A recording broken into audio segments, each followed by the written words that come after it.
Howdy guys, I'm AutoEdits Jason, and look at what we got here. Yes, it's the 1965 Corvette that I've been taking care of for the last decade or so. And I rolled it into the garage for a couple of repairs, routine maintenance type stuff.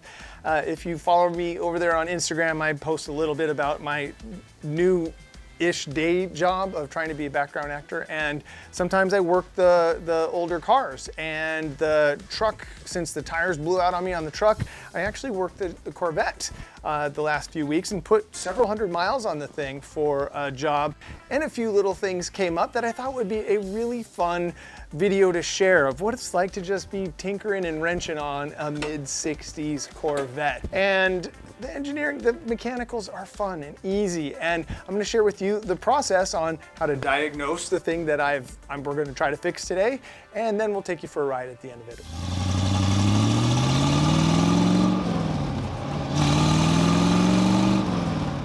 Over the last few years, I have just been driving this car less and less. For a while there, several years ago, I was driving this almost daily, running errands. I mean, it just was in the mix. And that's because the original owner, Bob, and that's why I called this thing Bob's Corvette, was this sole guy, the iron butt that was in this thing, put over 500,000 miles on this thing. I did an article on this years ago in Vet magazine because of that.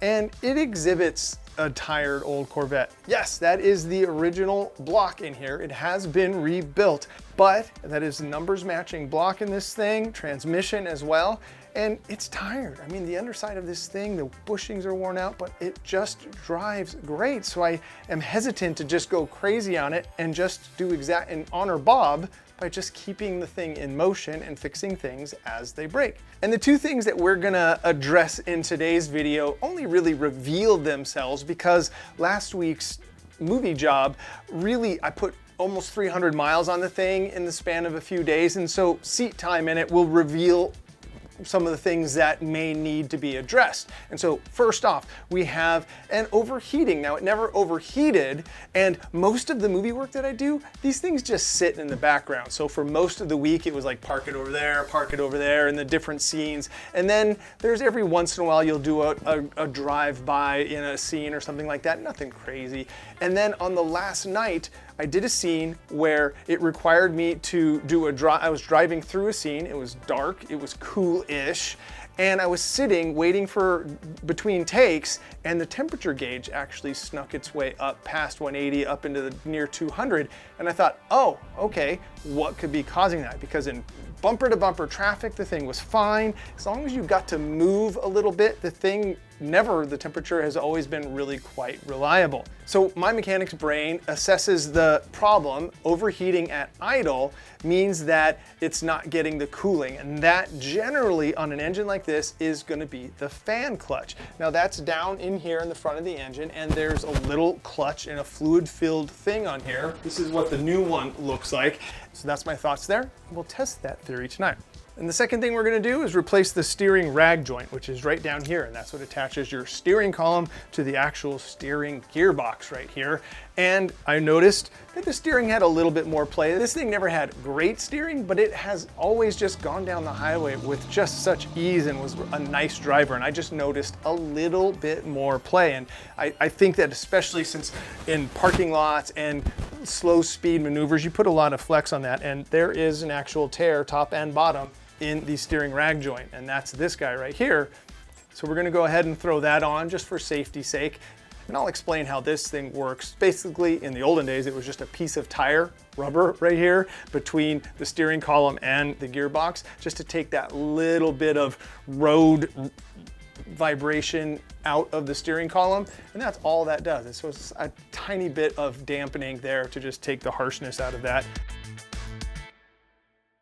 So first up, we'll pull the whole fan assembly off. The fan and the fan clutch come off as one unit, and removing that should be pretty straightforward. There's 4 bolts on the snout of the water pump pulley. We'll be able to get those off. Hopefully the fan belt will keep that taut, and we don't have to do any shenanigans. All right, so let's buzz the blades off of this one.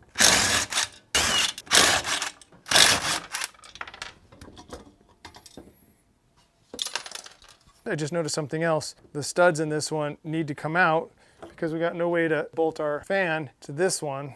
So to try to get this stud off, we'll lock these two nuts together by tightening them up like that. And then we'll just unscrew the whole thing and see if these studs will transfer over. What I'm ending up doing is I'm just chasing the threads with a 5/16 24 pitch tap, and that seems to be doing the trick here. Then this goes right on in, and we'll snug that down. Get that all the way down till it's tight. Then just release the nuts again.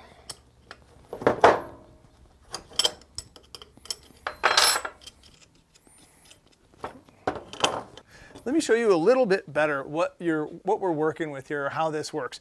So there's fluid inside the body here, and then this little coil right here is this heat sensitive coil here will help slow this thing down. Using that fluid inside here will help slow this thing down even more the hotter this thing gets, and that's the basic principle of how these things should work. Let's get our fan actually in place on this thing, and that is just simply as, there you go.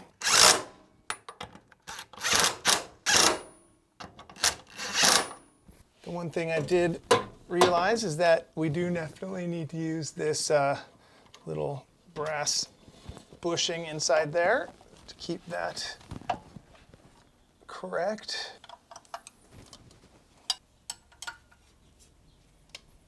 I'm going to start it real quick just to make sure. Here's a quick thing to check to see if your fan clutch is bad, is that when you turn the engine off, the fan should stop immediately, just like that. If you see it spin at all more, you know your fan clutch is too loose. We're golden. All right, one down. Now let's tackle the steering coupler rag joint. That's this guy right here, and it attaches to the steering wheel. And if you'll notice, right there, it is completely torn. And then also on the other side, let me flip it around, you'll see it's torn on the bottom as well. So both sides on the upper part of the coupler are torn. Now, that's bad. You don't want that, but there is a safety catch right here. And as you can see, hopefully you can see in this, that it is absolutely, this little safety tab is actually being turned by its maximum point in the metal catch there. I only looked at the tear and thought, oh, it's time to replace that. I didn't realize that it was actually utilizing the safety catches already. Those were there just in case that thing does shear all the way, and it turns out that we are there. So what I'm going to do now, before I pull the steering column on, this is a tip when you're working on steering column stuff for any vehicle. Get a bungee cord or a strap or something. Get your wheel straight, and then I'll put a bungee cord inside here from the wheel to something to keep it from spinning around. I'll just do it to the clutch pedal. And then that way you can keep your wheel from spinning around once we get this coupler off here. And that just gives you a reference point. Newer cars have things called something called a clock spring that actually winds and unwinds, that you can't just spin the wheel a bunch of times. This one, I don't think it has that. But by doing that, it'll give me a reference point on how I want to realign this when we put it back together. And to take this thing off, we're going to just loosen the top and the bottom clamps here, and that's a 7/16 with a 16-point socket.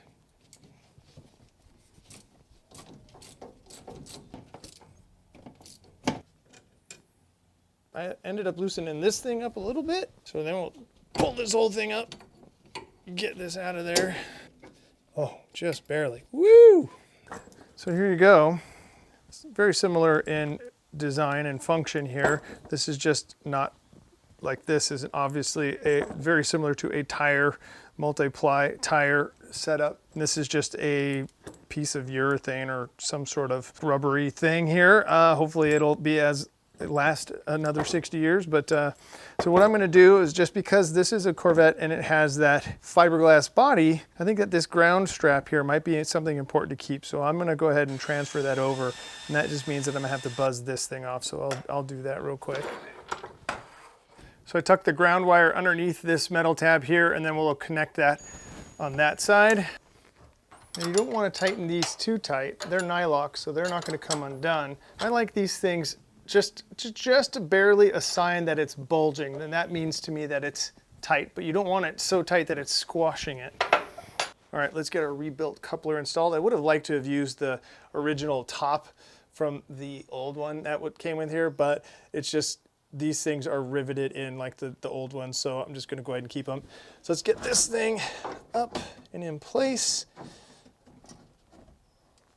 There we go. Now it's key to make sure steering wheel is straight. So now that we know the steering wheel is straight and that I know that it's clocked correctly here, because this bolt only goes in once that's down, and that's right. So now we'll just make sure that the steering wheel is perfectly lined up, wheels are lined up, and then down we go. Now I'm using a little bigger persuasion just because they don't line up perfectly and they weren't gonna get along that nice, but it's important to me to have the steering wheel lined up perfectly. It was before, because I was the last one to actually touch this steering box here. I'm gonna use a little bit of orange Loctite on these. I really like the orange stuff here. So we'll put that in there. Orange Loctite on the top one here. Doesn't take much. This orange stuff has been proven to be nice. It's the perfect amount of Loctite. You can still get stuff off, but I haven't had anything with it on come loose. And these you want pretty tight.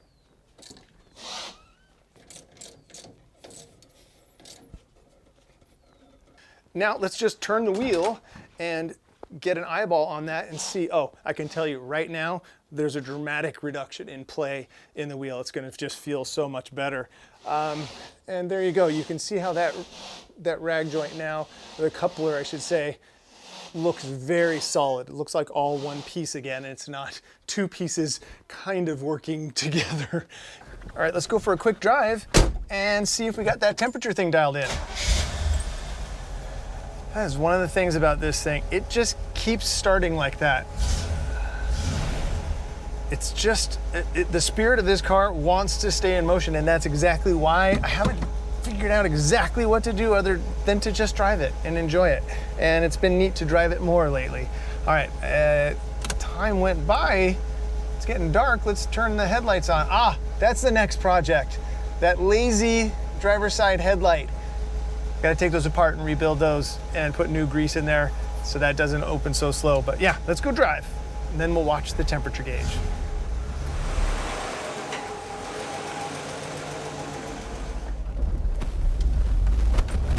Oh, the steering feels night and day better. And we got it centered. It's perfect. I love that. Those are the little things that make a big difference to me. Just amazed at how good a driver this thing is. Manual steering, manual brakes, manual transmission. It's pretty raw. Yeah, the steering is amazing. So I didn't even realize how long that had been so loosey-goosey, because now it turns. This is great. Now we'll just watch the temperature gauge. You know, and I gotta say, again, shout out to way back, years ago, I put the Power Stop brake kit on this thing years ago, and for manual brakes, single pot master cylinder, this thing stops like a modern car. That's one of the worst things about driving older cars, is that you don't realize how fast traffic moves now. And these brakes, manual pedal, single master cylinder for all of them. I put the Power Stop kit on here, brakes and rotors, years ago before a big trip, and this thing stops like a modern car. That part's not an issue. Now that the steering's dialed, that's even better. I didn't realize how wonky that was. Now it's really nice. All right, a U-turn. That'll be a good test of the steering. It's like butter, like butter.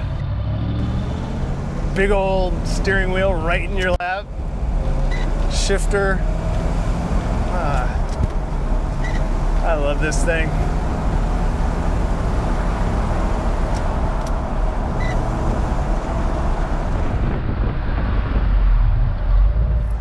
So now we're sitting in traffic and idling a little bit. You can see when the gauge is not even got to 180, and that's its normal behavior. And so when it got above 180 and sneaking up past into the 200 range, that's when I got really worried the other night at work. So I'll be curious. Once we get home, we'll just let it sit and then just watch that gauge and see.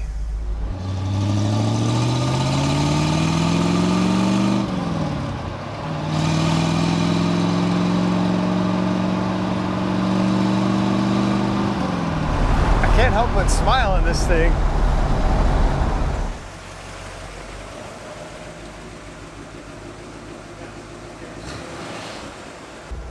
So it has been well over 15 minutes of just sitting here, and it's right at 180.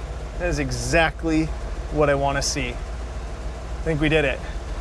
So there you go. There we have it. We have a successful diagnosis of a problem, and we solved it. And it was very fun. Wrenching on this old stuff is just very rewarding because it's so simple. The engineering is just so straightforward, and look at this thing. This thing is just an absolute beauty to be wrenching on. So thank you guys so much for hanging out in the garage with me and working on this wonderful old beast. We'll see you next time. We got some really fun stuff next up on the square body, so stay tuned. Please hit that like button for me, and until next time, enjoy your drive. Hopefully you get it in some old steel, old American iron. All right, thank you guys.